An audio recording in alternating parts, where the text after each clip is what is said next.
Just for a record, sa tagal kong overseas Filipino workers o OFW sa Gitnang Silangan, isa lang ang naka-encounter kong amo na talagang hindi makatao ang pakikitungo niya sa iba nating mga kababayan. Nandyan yung sisigawan sa oras ng trabaho, pahiyain sa maraming tao at husgahan yung pagkatao ng ating kababayan. At personal ko rin na experience to. Kaya sa tulong ng ating embahada, nagsampa kami ng reklamo sa labor ng UAE at sa DOLE. At dito sa Pilipinas, hindi ko akalain na meron din palang demonyong CEO o amo na hindi makatao ang pakikitungo sa kanyang mga empleyado. Walang pakundangan sa pagmumura, pamamahiya at pananakit physically at pananakot sa kanyang mga empleyado. Laging may sukbit na baril sa loob ng opisina, parang laging may kalaban.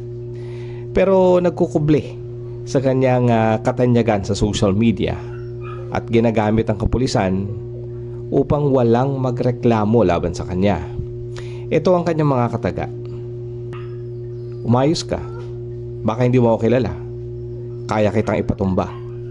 Yan ang palagi kong naririnig sa kanya. At yan din ang narinig ko ng harapan sa kanya.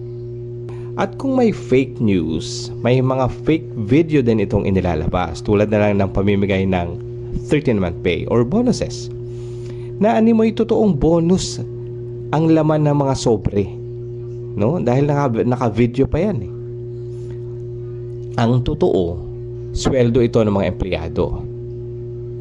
At para nga naman sabihin ng kanyang mga followers na ganun siya kagalante.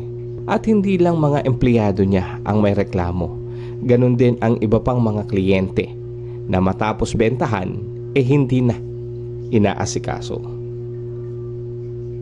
Comment down below kung kayo ay mga kliyente na may reklamo o di kaya kayo ay dating empleyado, baka nakaka-relate kayo dito. So yun lang. Ingat kayo. Maraming salamat.